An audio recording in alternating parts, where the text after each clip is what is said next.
Welcome back to the channel.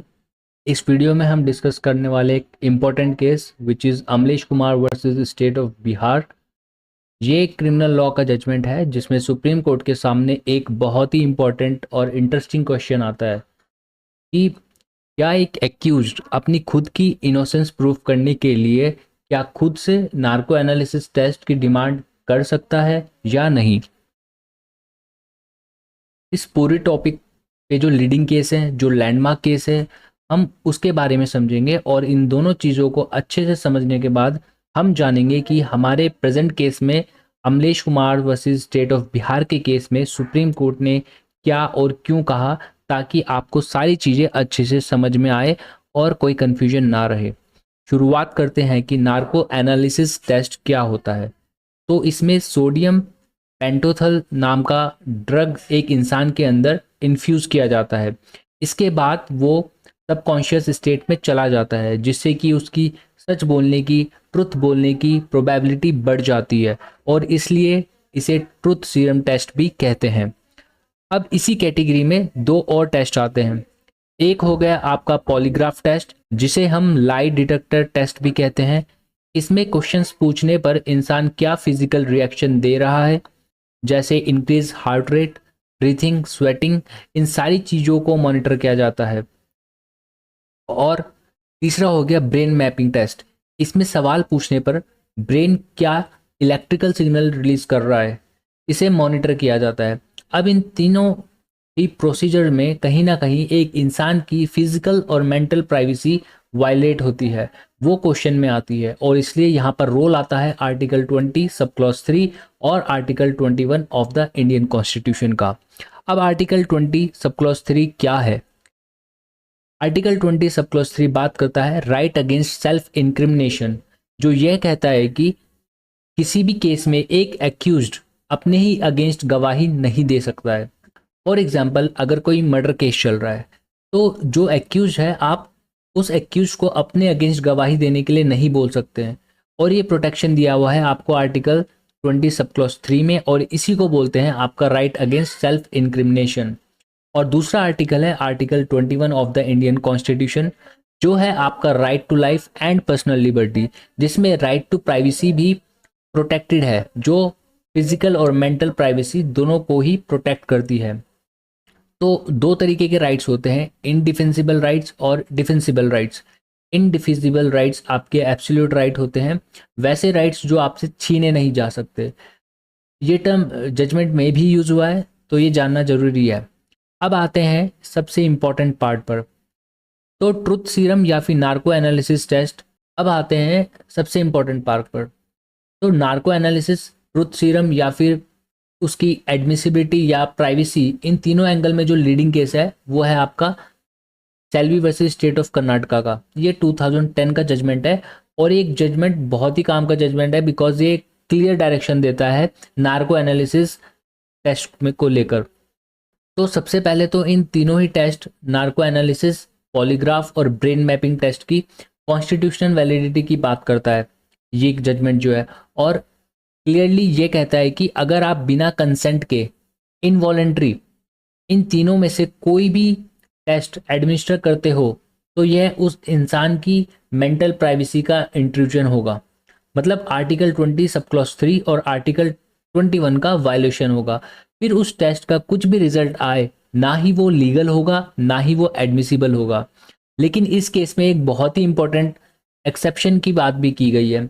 अब ये जो एक्सेप्शन है ये कहता है कि अगर कोई एक्यूज वॉलंटरली खुद से कंसेंट दे रहा है कि हाँ मुझे जो है नार्को एनालिसिस टेस्ट करवाना है, और उस कंसेंट को आप मजिस्ट्रेट के सामने रिकॉर्ड करवा रहे हो, और जब वो टेस्ट एडमिनिस्टर हो रहा है तो उनका, उस एक्यूज का लॉयर भी उसके साथ प्रेजेंट है वहाँ पे, या एक इंडिपेंडेंट एजेंसी जैसे हॉस्पिटल में वो टेस्ट हो रहा है, तो फिर उस टेस्ट का जो भी रिजल्ट आए वो एडमिसिबल होगा, वो लीगल होगा।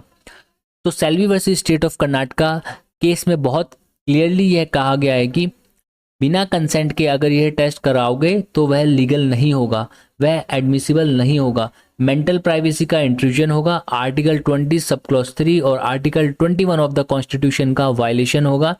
लेकिन अगर कोई इंसान खुद से कंसेंट दे रहा है, वॉलंटरली बोल रहा है कि हाँ मुझे नार्को टेस्ट करवाना है, तो वो लीगल होगा और एडमिसिबल भी होगा। तो इस केस से रिलेटेड आपको सारे फैक्ट्स पता चल गए, लैंडमार्क केस पता चल गया। तो अब चलते हैं हम प्रेजेंट केस की तरफ। अब बात करते हैं Amlesh Kumar versus state of Bihar के केस के बारे में। तो सबसे पहले हम इस केस के फैक्ट्स को समझते हैं। इस केस में एक्यूज्ड और उसकी फैमिली के अगेंस्ट डाउरी हैरेसमेंट और डिसअपीयरेंस ऑफ वाइफ के चार्जेस लगे थे। अभी एक्यूज्ड बेल लेने के लिए हाई कोर्ट पहुंचता है, तब पुलिस ये कहती है कि हमें ना इस केस में और सबूत इकट्ठा करने हैं और एविडेंस चाहिए, और इसलिए हम एक्यूज्ड पर नार्को एनालिसिस टेस्ट करवाना चाहते हैं। ये सुनते ही हाई कोर्ट ने बेल एप्लीकेशन को रिजेक्ट कर दिया और नार्को एनालिसिस टेस्ट की परमिशन दे दी। अब हाई कोर्ट की इस परमिशन के अगेंस्ट एक्यूज पहुंचता है सुप्रीम कोर्ट, और वो सुप्रीम कोर्ट जाके कहता है कि मेरी कंसेंट के बिना, मेरी मर्जी के इनवॉलंटरी नार्को टेस्ट कराना मेरे फंडामेंटल राइट्स का खंडन है, वायलेशन है। एक्यूज के कौन से राइट्स का वायलेशन है? Article 20 sub clause 3 and article 21 of the Indian constitution, जो कि अभी हमने Selvi versus state of Karnataka के केस में डिस्कस करा था। तो Amlesh Kumar versus state of Bihar के केस में सुप्रीम कोर्ट के सामने 3 इंपॉर्टेंट क्वेश्चन थे। फर्स्ट क्वेश्चन ये था कि क्या हाई कोर्ट को बेल एप्लीकेशन की सुनवाई करते वक्त नार्को एनालिसिस टेस्ट की परमिशन देनी चाहिए थी या नहीं। दूसरा क्वेश्चन यह था कि जो टेस्ट होते हैं, क्या इन टेस्ट के दौरान दिए गए स्टेटमेंट के बेसिस पर ही आप किसी को सजा दे सकते हैं या नहीं। और तीसरा क्वेश्चन ये था कि क्या एक एक्यूज्ड अपने आप को डिफेंस करने के लिए खुद से नार्को एनालिसिस डिमांड कर सकता है या नहीं। अब सुप्रीम कोर्ट ने इन 3 क्वेश्चन को कैसे आंसर किया और क्या रीजन दिए, इसको एक एक करके समझते हैं।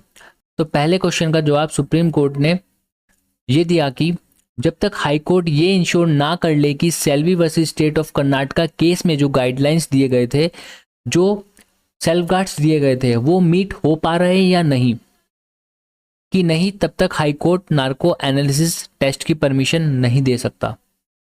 तो पहले क्वेश्चन का आंसर सुप्रीम कोर्ट ने नेगेटिव दिया। दूसरे क्वेश्चन का रिस्पांस भी कुछ ऐसा ही था, और सुप्रीम कोर्ट ने ये कहा कि इन टेस्ट के दौरान जो स्टेटमेंट दिए जाते हैं, such statements can not be the sole basis of conviction but they can be made relevant under section 27 of the Indian evidence act, and section 27 of Indian evidence act says that कि इन test के दौरान अगर एक accused कोई ऐसी statement देता है जो केस से रिलेटेड एक नए फैक्ट की तरफ लेके जाती है, तो फिर वो स्टेटमेंट एडमिसिबल होगा। फॉर एग्जाम्पल, एक मर्डर केस में अगर एक्यूज कहता है कि हाँ मैंने ही मर्डर किया है, तो वो एडमिसिबल नहीं होगा क्योंकि वो 20 सब क्लॉज 3 का वायलेशन माना जाएगा। लेकिन अगर एक्यूज ये कहता है कि हाँ मैंने मर्डर किया है और मर्डर करने के बाद जो चाकू था मैंने अपने गार्डन के पूल में छुपा दिया, एक पर्टिकुलर एरिया में छुपा के रखा हुआ है, और फिर वो चाकू वहीं से रिकवर भी हो जाता है, पुलिस वहीं से बरामद करती है, तो फिर वो स्टेटमेंट एडमिसिबल हो जाएगा। अब तीसरे क्वेश्चन का आंसर सुप्रीम कोर्ट ने कहा कि हाँ एक एक्यूज्ड अपने को डिफेंस करने के लिए नार्को एनालिसिस टेस्ट डिमांड कर सकता है। लेकिन याद है स्टार्टिंग में हमने एक टर्म समझा था इनडिफिजिबल राइट, तो इसमें कोर्ट ने ये कहा कि जो आपकी डिमांड है ये इनडिफिजिबल राइट नहीं है, मतलब ये एब्सोल्यूट राइट नहीं है, और कोर्ट चाहे तो आपको इस डिमांड को डिनाई भी कर सकता है। मतलब एक्यूज बोल रहा है कि मुझे नार्को एनालिसिस देना है, but it is on the description of the court to grant such permission और नॉट। सो तीसरे क्वेश्चन का आंसर सुप्रीम कोर्ट ने पॉजिटिव में दिया। तो ये था हमारा एक लैंडमार्क केस जिसमें हमने जाना मेंटल प्राइवेसी के बारे में कि अगर बिना कंसेंट के टेस्ट एडमिनिस्टर किया जाता है तो वो ना तो लीगल होगा ना ही एडमिसिबल होगा। लेकिन एक एक्सेप्शन के बारे में भी जाना कि अगर वो वॉलंटरी होता है तो वो लीगल और एडमिसिबल दोनों होगा। तो आज की वीडियो के लिए इतना ही। आई होप आपको ये वीडियो केस के ऊपर पसंद आई होगी, and stay connected for more such law related content. Thank you so much.